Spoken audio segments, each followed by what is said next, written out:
Welcome, everybody, to the Snobs interviews. Today I have with me Scott Schwartz. You may recognize him and know him from possibly one of the most famous Christmas movies of all time, if not the most famous and most played, and possibly one of the most famous movie scenes of all time. Scott, how are you doing today, bud? Just a little bit. I'm doing all right. I don't know about famous movie scenes. I mean the Top Gun with Tom Cruise up and over. That might be a little bit better, but it's all right. I guarantee you, we walk out on the street, we ask 100 people. I know what scene they're going to remember more. But yeah, how you doing today, sir? And we're hanging in there.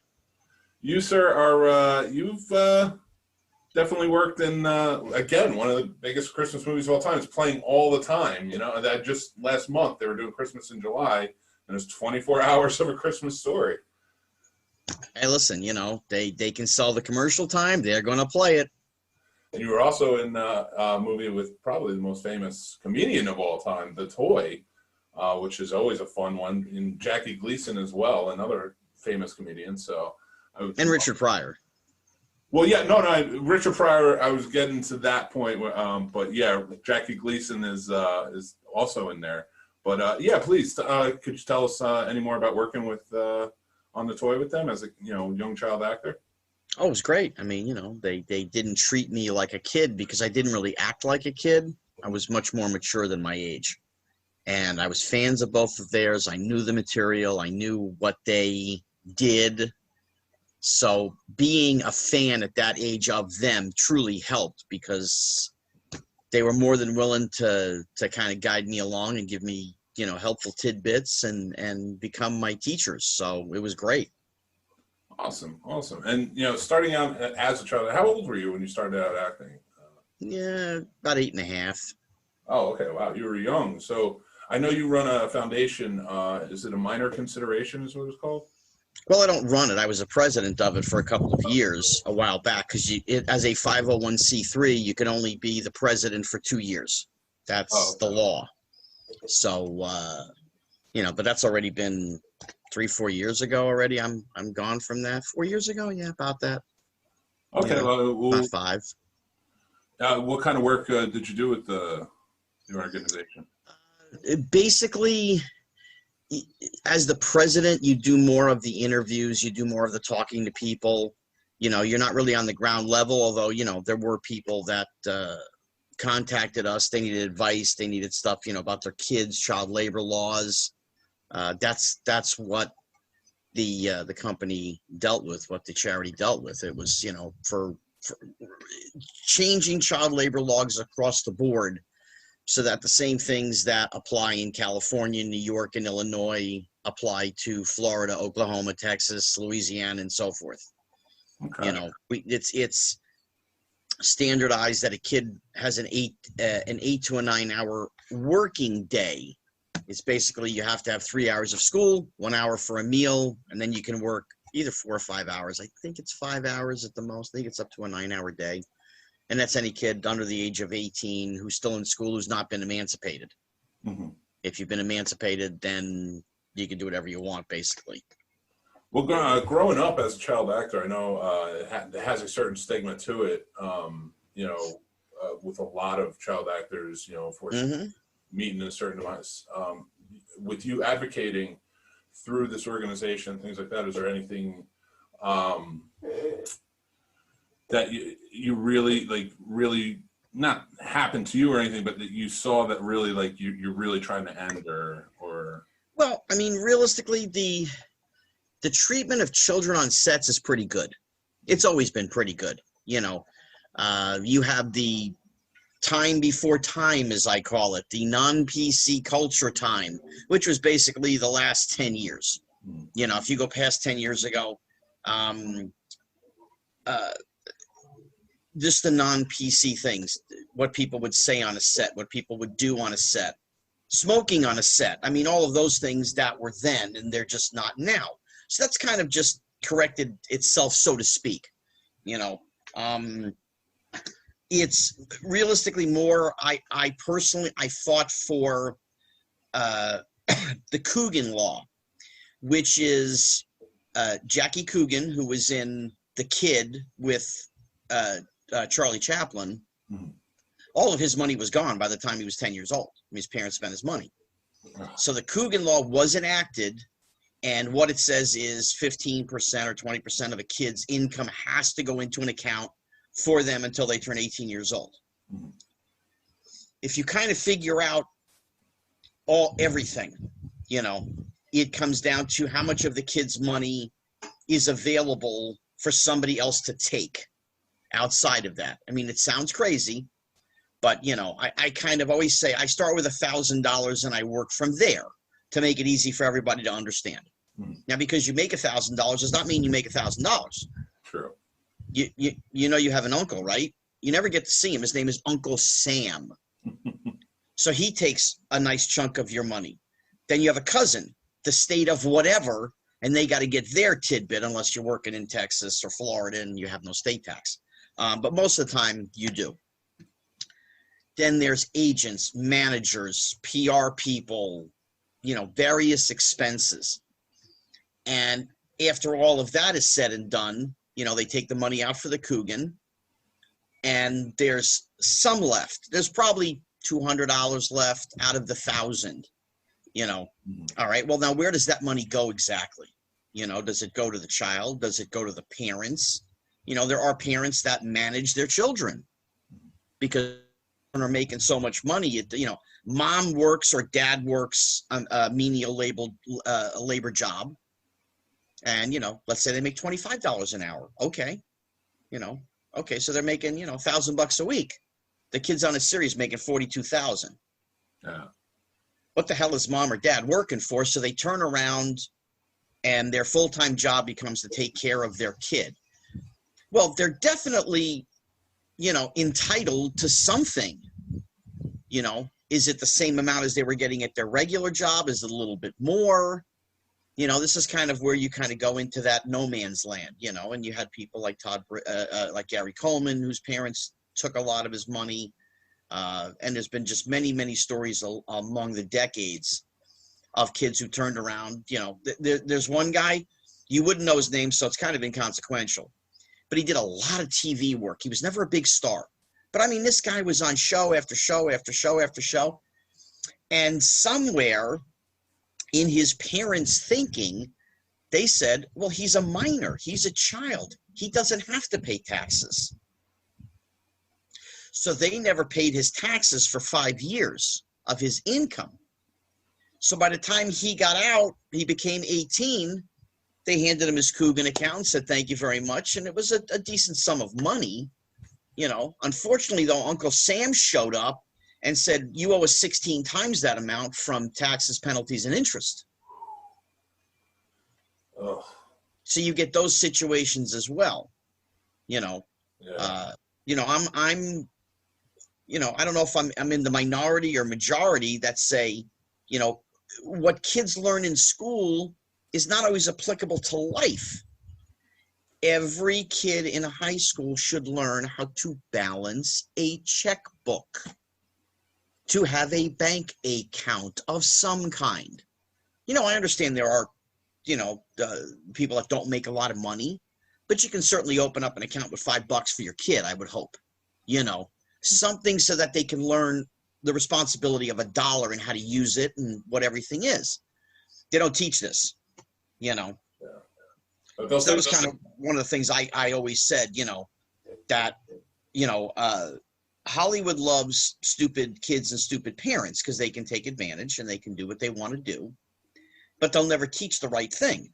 I understand teaching a kid where his mark is on the floor to deliver his line. Okay, I get that. But during his school time, 15 minutes a day to teach him what a checkbook is and how to balance his finances would be of great help. Yeah.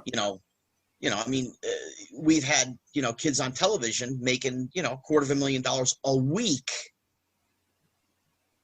That's real money, and why shouldn't we teach them what to do, what not to do? Mm-hmm. Again, I'm one of those, I don't care how rich, how famous you are. I don't want anybody else controlling my money. I don't feel the need for it. Why would you do that? Yeah. Because you don't want to have a direct deposit or direct payment for your mortgage? Really? So you have somebody else do it. So they run your checkbook. And then when there's money missing, then we got a problem. That's a great point. And especially, you bring up a great point with child actors too, and just how, yeah, even today, I'm sure it's still got to be the same. Like, you know, there's no way of teaching them, but there's nobody out there, I'm sure, actively trying to make sure on set that they're being taken care of. Well, again, taken care of, you know, listen, it's Hollywood as in general. It is a kiss-ass business. That's what it is. If you're on a show, you're in a movie, your ass is being kissed every day. Oh, what would you like? What can we get for you? What can we do for you? That's not real life. You know, I mean, it's sort of funny because I grew up doing commercials, and then I did Broadway and off-Broadway, and it's not nearly as much kiss-ass in commercials. They do a little bit of it. But I was mature enough when I got into the business, when I started working regularly, not the first few commercials I did, but then after that, I just did a boatload. Listen, I got on a set, you know, my dad or somebody else drove me to the set. Where's catering? Where's coffee? Get a cup of coffee, you get a bagel and cream cheese. Okay, fine. Now what do I need to do? Okay, where's makeup? Where's wardrobe? Okay, fine. You know, now they'll certainly hand spoon feed you all of that if you need it. You know, but realistically, nobody needs it. You should be able to do it on your own, but there are people that just get to a set and there's somebody there. Here's your coffee. Here's your bagel. It's not really real life, you know. So again, I think the more responsibility you put on kids or youngsters is the more they're going to learn. That's a great point. You know, I mean, we've seen the stories. You know, one of the kids had a major TV show, $250,000 a week he was making, and then he started bad mouthing his own show, and they kicked him off the show, and he ended up in some cult or whatever it is, some religious thing. And we know in 5 years all the money's gone. Yeah, it's gone. You know, that's just what happens. You know, we've seen it before. I mean, you know, there was a kid that was on a TV series for 12 years. And he was making a bloody fortune. I think he was making upwards of like $600,000 a week. And within 5 years, how'd they foreclose on his house? Well, we understand it was a $6 million house in Malibu. What the hell he needed that for, I'm not sure, but whatever. But they foreclosed on his house, and they did. Where's the money? What did you do? How did you piss this away? You know, I had a chance a couple of years ago. I ran into Justin Bieber. When I say I ran into him, literally, I walked out of a deli, and within 2 minutes, he walked in the deli. I was still standing in the parking lot. And I mean, I had seen what he was doing, you know, the $100,000 cars and all the nonsense. And I went back inside, and I met his buddy, and I introduced myself to him. And, you know, he said he had never seen the films that I had done, but his buddies had. So it was all fine, whatever. So I gave him words of wisdom. I said, listen, dude, the gravy train does not last forever. There's going to come the brick wall. And I would rather see you be financially secure for the next 4 generations of your family than piss it all away. You know, you really need that $80,000 car? You really need that $150,000 Tesla Roadster? Really, you need that? Because it's funny, because when it's packed on the freeway, you can't go any faster than anybody else. You know? And, yeah, I told him some other things, you know. I said, listen, I said, I'm not a fan. I've never heard one of this kid's songs, not even to this day. Never seen anything. He's, you know, nothing. So I'm not a fan, and I wasn't looking for anything. I just told him, I want to see you live a happy, prosperous life. You, your family, get married, have kids, do whatever. You know, just be smart, you know. And as I was sort of going to leave, his other buddy grabbed me, and he was like, where did you come from? I said, I was in the parking lot. He's like, no. Where did you come from? Nobody talks to him like that. Nobody tells him those kinds of things. I said, well, I come from experience. That's where I come from. And as a fellow New Jersey, and I'll say there's got to be a little bit of New Jersey in that too. Yeah.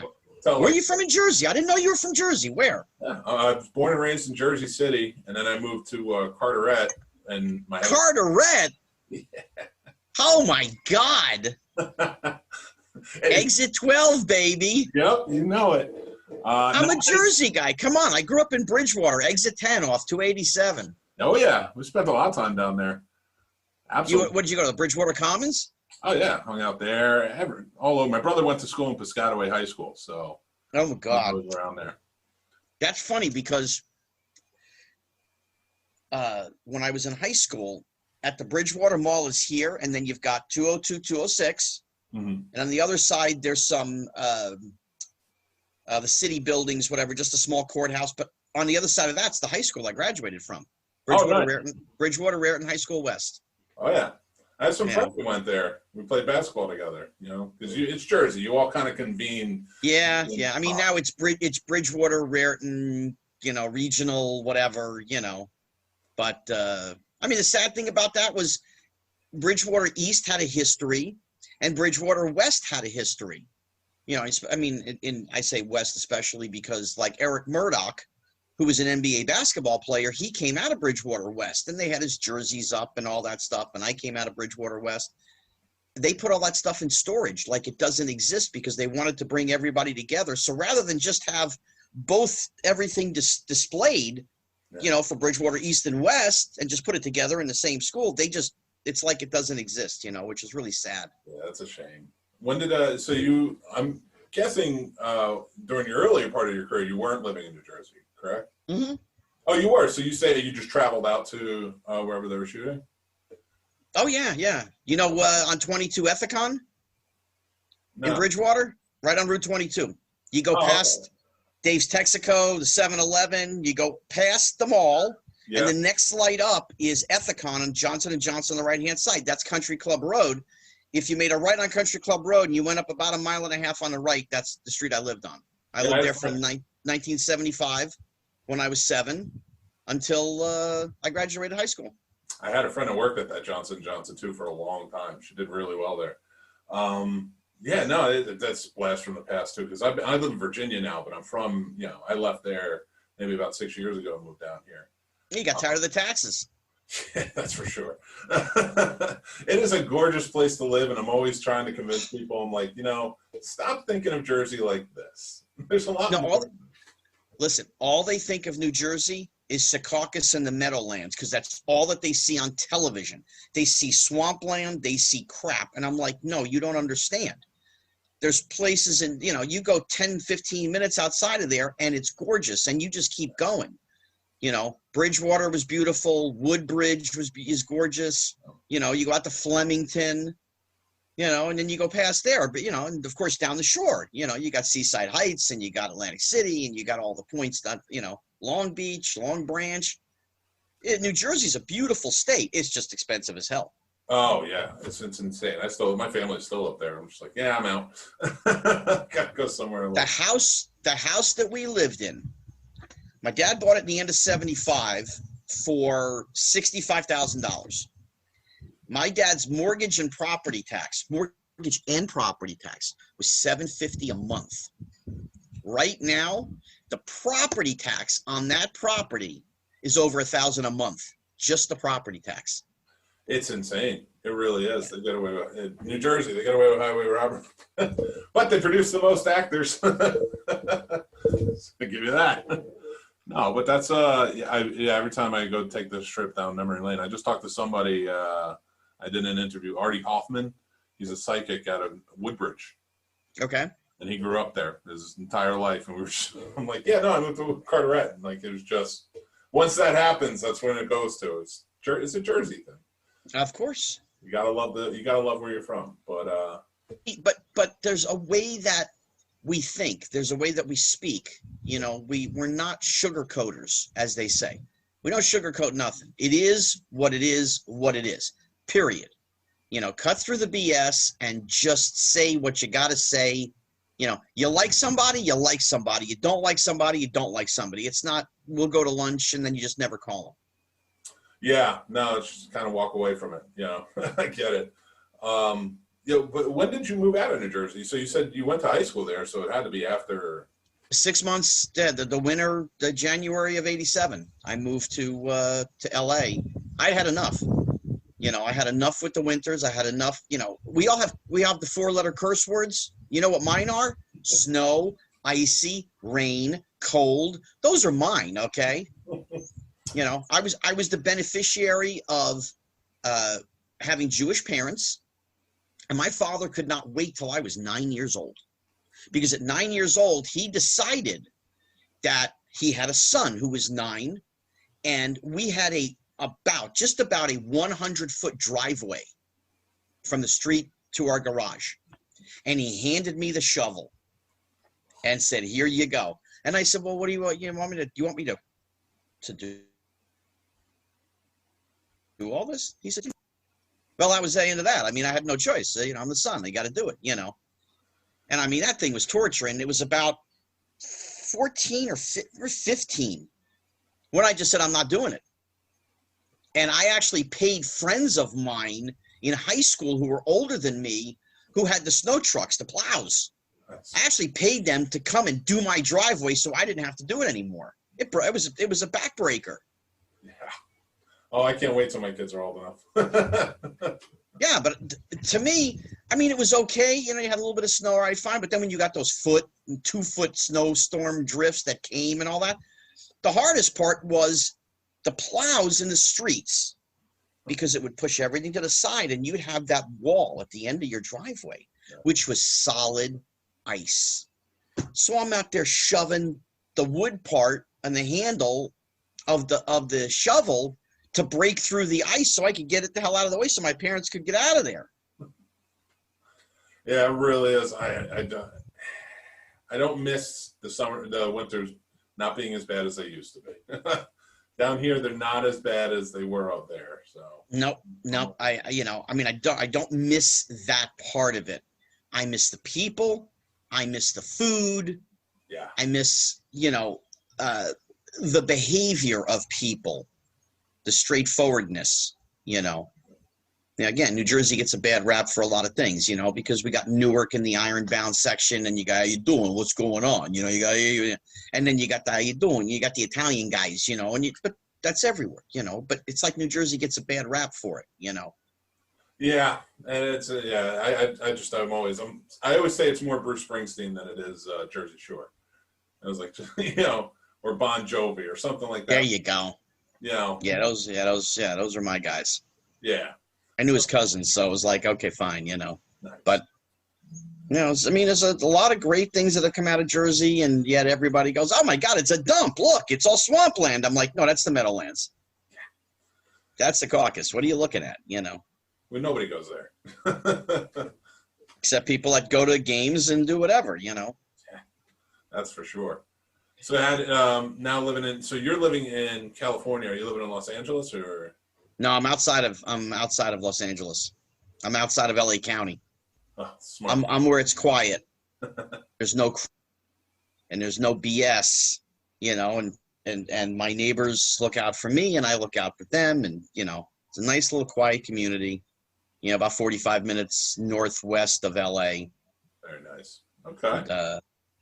And, I mean, it has its good and it has its bad, Absolutely. And I'm not talking political. I'm not talking people. How do they not sell Drake's Cakes, Devil Dogs, Yankee Doodles, Yodels, and Ring Dings in California? It's killing me. There are some good, you remember Yodels? I just said Drake's Cakes, Yodels. Oh, yeah, I'm sorry. Yodels, Ring Dings, Devil Dogs, Yankee Doodles, Coffee Cakes. Come on. I miss Devil Dogs big time. They were my favorite. Oh, I miss Devil Dogs. They call them Swiss rolls here in Virginia. Uh-huh. And I'm like, and I always call them Yodels. And my wife, who's from Virginia, is just like, "What are you talking about?" And I'm just like, "The Yodels." I'm pointing at them right there in the cupboard. And she's like, one of these days you're going to go up toward AC, or you're going to go up the thing just far enough. You're going to go into a ShopRite. I don't think, is Pathmark even still around? I don't think so. I haven't seen it in years. I'm stuck down. Our mainstays were ShopRite, A&P, Pathmark. Those were the three, and Grand Union. Yeah, we had Acme in Jersey City too. And Acme, yeah, and you walk in and you got the whole shelf of Drake's Cakes, and you're gonna pull a couple of boxes and you're gonna put them in the car and you're gonna take them home. You're gonna go, "Honey, this is what I grew up with. Here they are." Yes. And then after your wife has them, she's gonna go, "Honey, you got to go up and get some more. Yeah, taking that 4.5-hour trip every time. It's a good point, though. I do have to. You got to learn them something, right? You know. Yeah. All these non-Jerseyans. No, but I just I do miss a lot of those things, and I lived out in California for a little while too, and nowhere else is the food as good. Now, Jersey food is the Chinese in New York, New Jersey, the pizza, Dominic's Pizzeria at the Somerville Circle. I don't know if you ever went to the Somerville Circle, but Dominic's Pizzeria, it's been there, Jesus, 1973, I think. They've been there since, they've been there for 47 years, I haven't either. Good. My buddy Vito, I went to school with, he's still running the place. His old man is still there, who was there for all these years, Just phenomenal pizza and great food, And so, I still go back home, Espo's, which is in Raritan, which is right next to Somerville, Okay. Best veal parm ever. Yeah, I haven't had a good Italian food in a long time. Like, it just... You got to give to get. You gave up that to get where you live now and less taxes and better weather and all that. But you still miss what you miss from home. There's no question. I'm always going to be a Jersey guy. It's kind of like the Neil Diamond thing. LA's fine, but it ain't home. New York's home, but it ain't mine no more. That's kind of my thing. Because East Coast, New York, New Jersey will always be my home. Yeah. It'll always be where my heart is. 100%. I can't wait to take my kids back to see where I grew up. And I'm here more or less over 30 years, man. It never leaves, though. It really never leaves. And, everybody I've met from other states, when they move to, a different state or something, it does kind of leave them. They're like, I never really hear them say, well, I'm from here. They just tell you where they live. But guys from New York, New Jersey, they're always like, I'm from Jersey. There's a pride. There's a feeling, there's an emotional attachment, when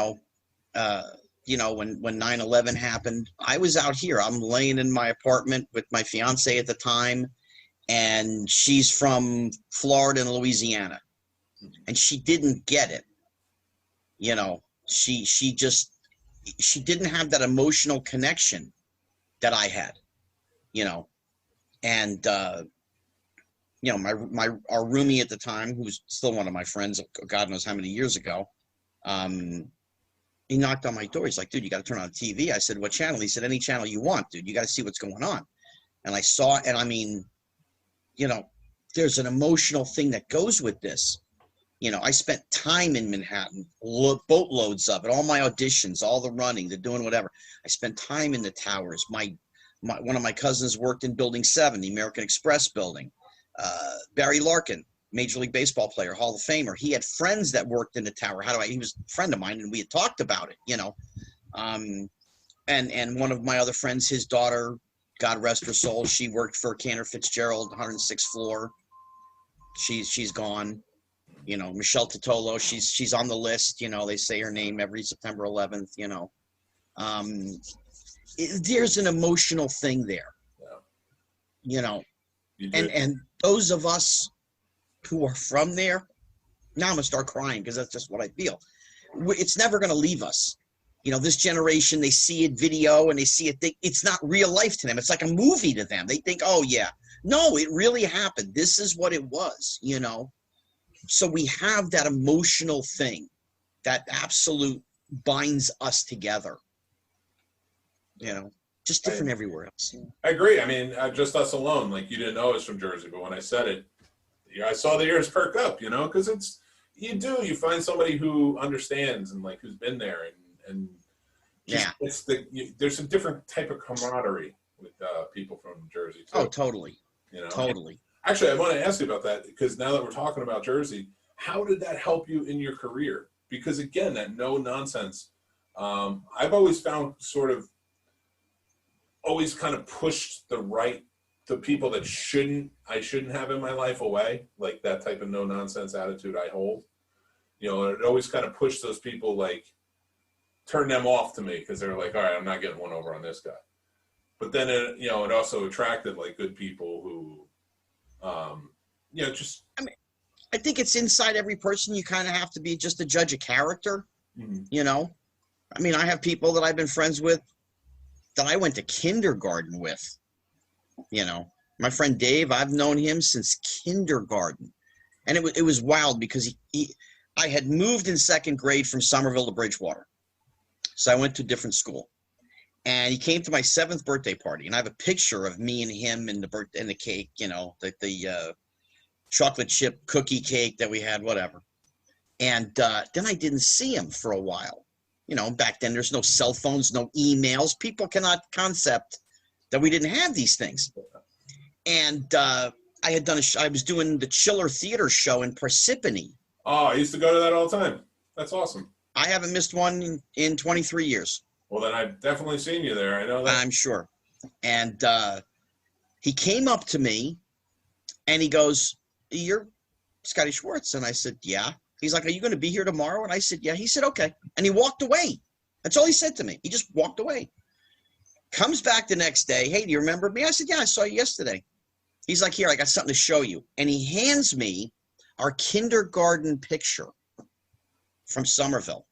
Now, it's one of those things where I could be here and he could be over here or whatever, right? Oh, no.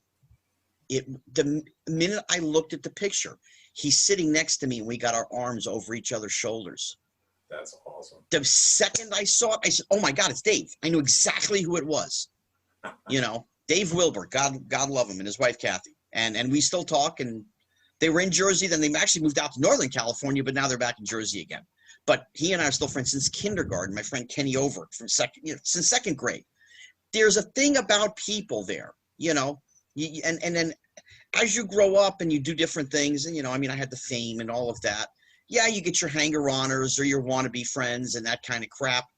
But I kind of had this core of guys, you know, that were good guys. They were my friends before, they're my friends after, you know. So I never let any of the, you know, notoriety really change me as a person. And I mean, there was one time I did, and my friends were like, "Dude, you're being an ass. We're just going to go home. If this is how you're going to act, we're just going to go home. Quit the nonsense." That's really it. Yeah. You know. And you take it, and you know that they're saying it out of loyalty. Well, of course. They're your boys, you know. You know, there's the friends you have that are just fringe, and then there are friends you call if you got to move the body. Well, that's them, you know. Yeah. That's how they say it, you know. There's nothing I wouldn't do for them. There is not a mountain I wouldn't move. You know, something happens, I'm on an airplane, you know, parents pass away and whatever, and they make the phone call, and I'm on a plane because you got to go, because that's what is right. Yeah, I agree, 100%. But there's a lot of people who have come and gone along the way. You know, the amount of money that I helped people with and loaned and gave, and, you know, I wish I had half the money back I gave away. You know, I could pay my mortgage for a year. You know, but it ain't happening. Yeah, you let it go, and you know, but if you do, life, you got to live. Yeah, exactly. Well, I'm very interested to see, like, what are you working on now? What have you got going on? Any more projects or anything coming up? Or well, there's not a whole hell of a lot going on at this exact moment, of course. You know, I just did a thing, the Quarantine Bunch, that's on YouTube. It was a 6 or 7 episode thing, which was a bunch of child stars, and we were all in our houses, you know, when we got the lockdown. And one of the guys came up with a concept to do this thing, you know. Okay, so we did it. It's kind of like a Brady Bunch thing where there's all of us on the screen and we're all on our screens and all that stuff. But I'm working on getting some other stuff going when, you know, the clouds part, so to speak. You know, I mean, I've got to go to a couple different appearances in Tennessee and one maybe in Columbus in December. But it's sporadic, you know. It's not like it was before. Chiller got canceled in April, got canceled in October, you know, in Parsippany. But, you know, hopefully next April it'll be up and running again. That's such a great convention. It really is. Mm-hmm. And they do it right so well. I've always loved it. I miss it. I miss not being able to make it all the time. But that was like my first foray into conventions. But going to those conventions as you do, and you know, doing the appearances, what's that like for you? You meeting all the fans and everything. Listen, it's nice to be known and remembered for something. Mm-hmm. You know, and I don't want to be Charlie Manson. You know, I'd rather be who I am. You know, and people, they see you and it's a smile and it's part of their childhood. It was part of their parents. You know, If when you think about what fame is and how it affects different people in different ways, you should just never forget really where you come from. And I don't mean that as on a map. I mean mentally, you're just a guy from blank, whether it's New Jersey, Kentucky, Tennessee, Oklahoma, it doesn't make any difference. You're always that guy, and for people to come up and say, oh my God, dude, I love you. This movie, you don't understand. My dad loves this movie. My grandpa, my grandma, my aunt, my uncle, this one, that one. It's nice to know that something that I've been a part of, be it the toy or Christmas Story, whatever, is a good memory for people. And I mean, I've had to talk to more moms and grandpas and grandmas and uncles and aunts and dads and brothers, people, they come up, oh, I'd like to get a photo. If I call my dad, would you say hi, please? It's nice to know that you can bring a smile to somebody's face. That's truly how I enjoy it, because I like making people smile. That's kind of my thing. That's awesome. I like making people think, and I like making people smile. I want to ask, I have to ask actually, how do you feel about them having made a sequel to A Christmas Story? Like, that just felt like so. Listen, they got to make money. It's the business. It's a machine. That's what it is. Bob Clark didn't want to do anything more than Christmas Story. That was never his, intention. But it became such a big thing over the course of time, and they offered him a boatload of money to do it. And he's like, all right, and he told me it was going to be crap. It didn't matter. It's just a way to sell more product. They did the sequel of Summer's Tale, and then they did Christmas Story 2, and they didn't include us, in any of those things, which is, that's up to them. It's not like they owe us anything, It would have been more fun to have been a part of them, because it's what people know. When they did the Christmas Story, the musical, the Broadway show was fun, but it's because it's in a theater. So it's a different, feeling of being in a theater, watching a production and a musical, everybody's singing. Okay, fine.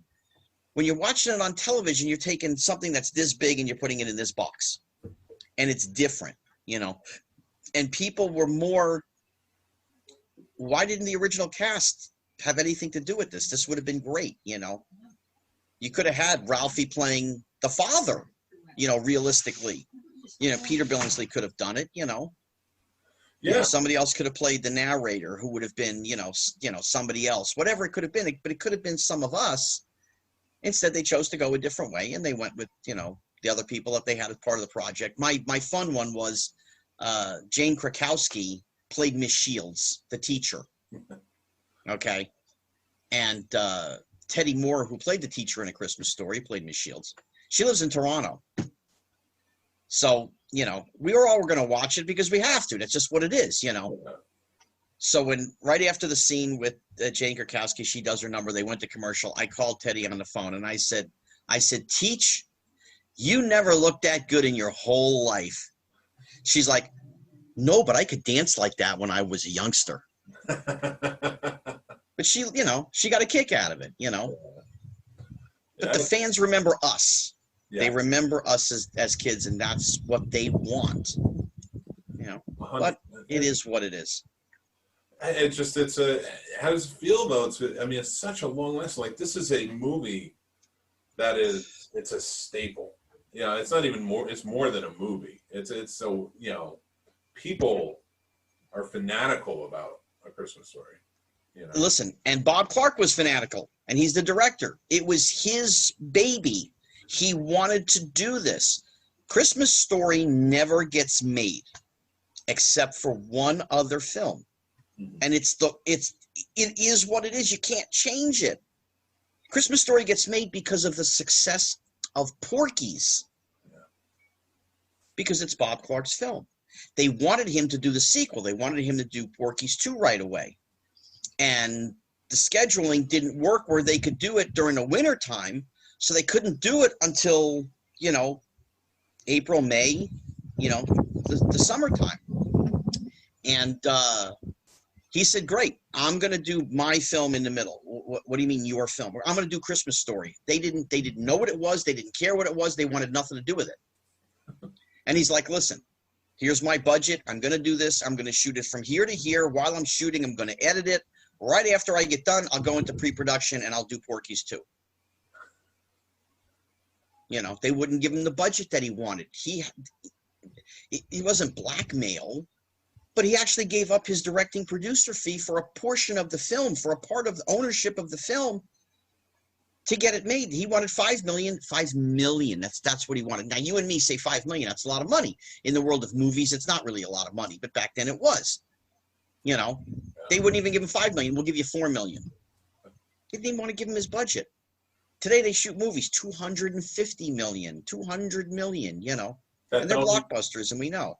They may be blockbusters, but they don't stand the test of time like Christmas Story. That's the general public accepting the film, loving the film, making the film a part of Americana. You know, it's in the Library of Congress. You know, I think there's around 1,000, 1,200 movies that are in there now, something like that. And The Christmas Story is one of them. Yeah. You know, it's a beloved film. It's a relationship film. It's a feel-good film.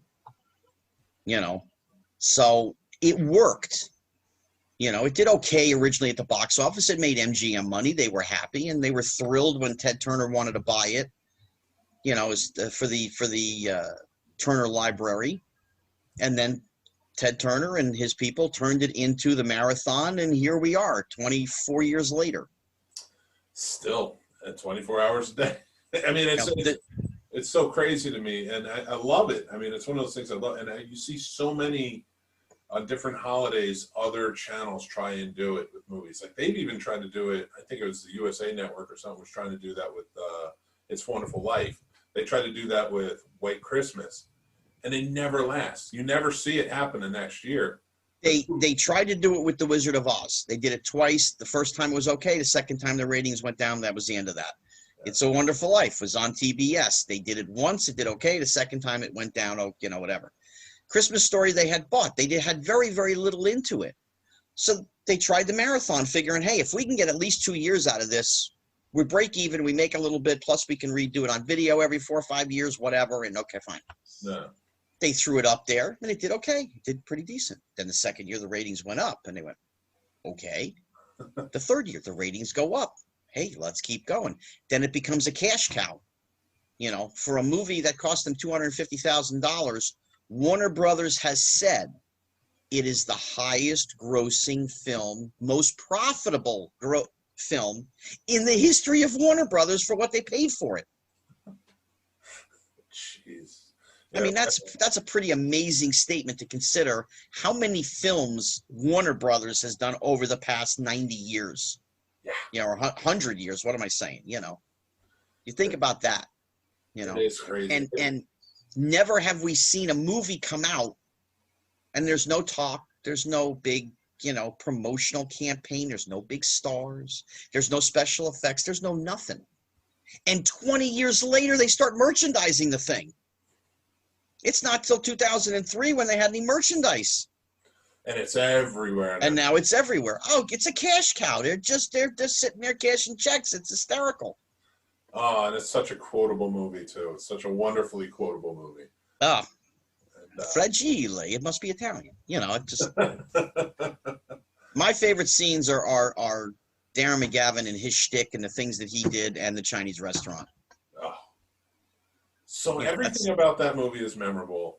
And again, I still maintain you have the most memorable scene in the movie. You know, it doesn't start out that way. You know, I'm doing the film, and in the script, Flick has 16 lines in the whole movie, okay?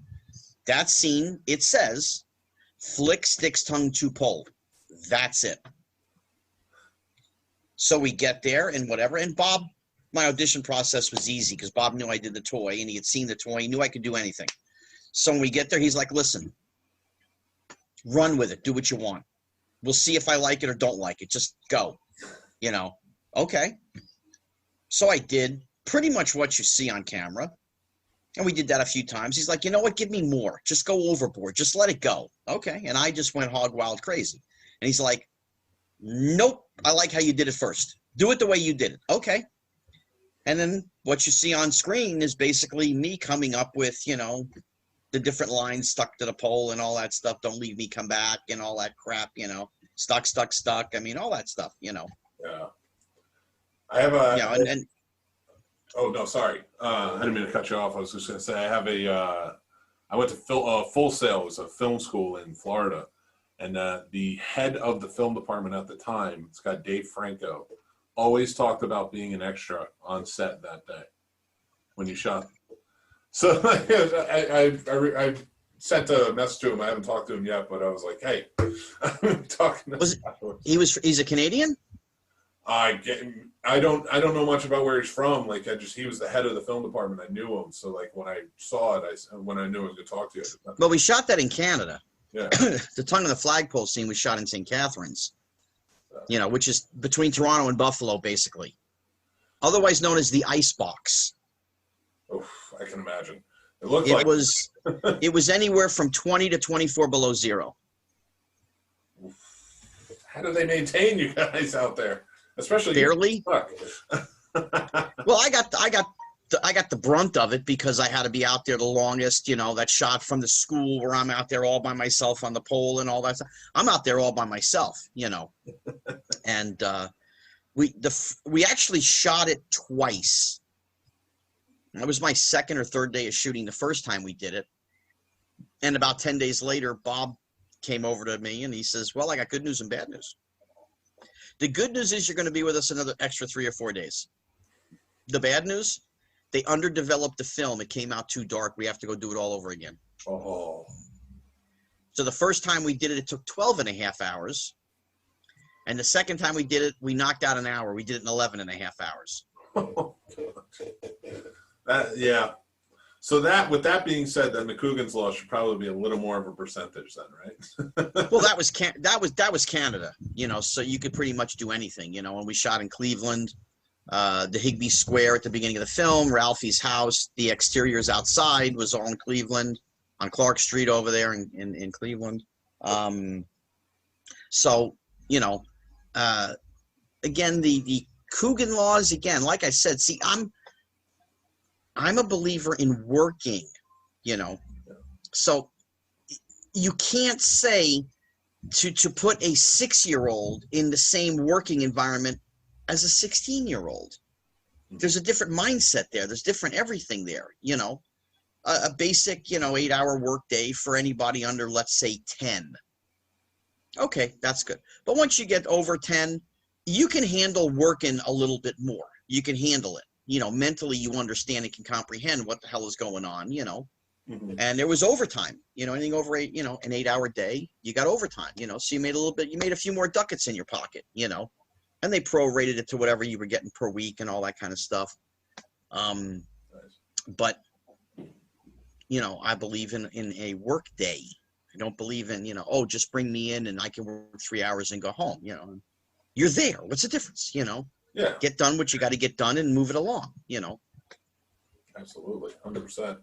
Well, I got to tell you, Scott, thank you so much for being on the show. And it was great to reminisce about Jersey. I'll tell you, it was great to talk about everything, but definitely it's always nice to reminisce about Jersey and the food. Listen, thank you. You know, I come on the podcast for many different people, and I like to have fun and enjoy. And reminiscing is just part of life. You know, we all have memories. We all have things that we loved, and we get the good, the bad, the ugly. You know, that's just kind of life.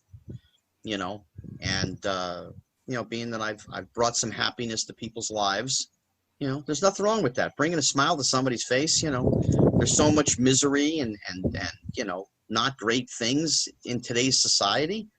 You know, I say it: have a laugh, a joke, and a smile, because you don't know what tomorrow is going to bring. That's a fantastic quality and a fantastic motto to have. So thank you again. Do you have anything you want to promote going on coming up that you want to just put out there, or social media or anything like that? My social media is, I have Facebook, is Scott Schwartz Actor. That's my page on there. All right. On Facebook for fans and other people. I have my own personal page, and I'm kind of wheedling it down so that I can just get personal friends on there and get other people onto the other page, and I go on both of them. You know, it's not like I don't see it. I don't do things on there. You know, appearances and whatever I'll put up there. You know, but you know, I you know, I have a book that's coming out next year, but we can talk about that next year. It ain't coming out now, so what's the difference? You know. Well, fair enough. But let's make sure everybody goes and checks out the Quarantine Bunch, which you're a part of. Yeah, that's fun. It's a fun thing. It's me, Todd Bridges, Jeremy Miller from Growing Pains, and Danny Pintaro, and Keith Coogan from Don't Tell Mom the Babysitter's Dead, The Fox and the Hound, and many other things. Toy Soldiers. It was a fun thing to do. Melissa Disney, who you wouldn't know who she is, but she did the voiceover stuff for the Academy Awards last year. Oh wow! Okay, cool. You know, so I mean, Judy Norton, who was the voice of Judy Jetson on the Jetsons cartoon series, is in it. You know, so we had some fun people. You know, and you know, hopefully there'll be some other stuff in the future, and we'll get back to life again. Yes, that is the main goal right now. It's just trying to get out, and I mean, you're out in the open right now. I'm getting out there after this. I'm taking the kids out. I'm in the back of my house. You know, listen, the wearing the mask thing, I get it. I'm not a fan of it, but I understand it. Yeah. You know, I just tell people, listen, you're going to go out, just don't be stupid. Yeah. You know, that's all. Just be smart. Yeah. You know, there's a reason why, you know, COVID numbers are not at zero. It's because you have too many idiots and people that are just not thinking. You know, if you're a freshman in college, listen, a party is not necessarily what's necessary right now. There'll be plenty of times for that. Absolutely. Exactly. You know, I mean, the protesting that's going on, I'm not against protesting. Maybe now is not the time to do it, considering we're in the middle of a pandemic. Again, I understand what's going on.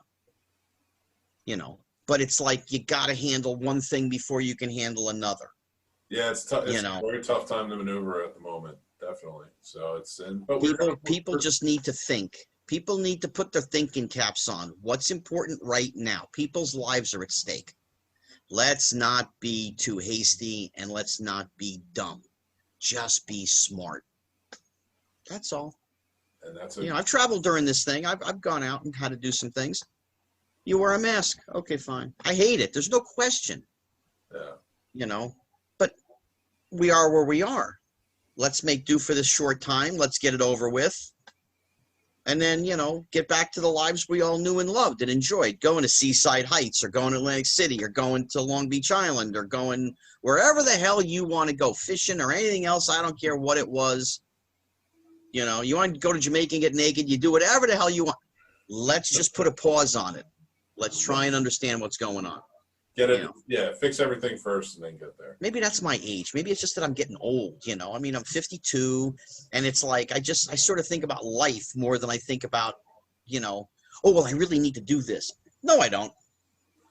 Yeah, and that's a good point. And you're right. If you're going to go out, be smart about it. So I love that. That's a great sentiment. And again, thank you so much for being on the show. This has been great. And you're welcome. I love the back of your computer. You're a funny guy. Thank you, sir.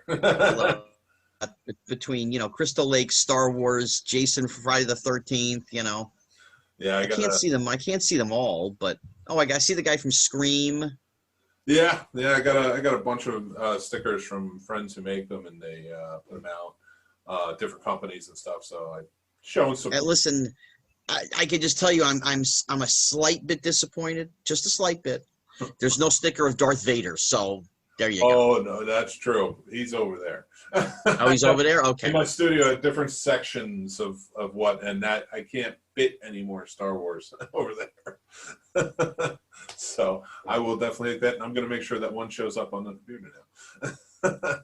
So thank you again, and you take care. Be safe out there, and thank you, everybody, for watching and listening.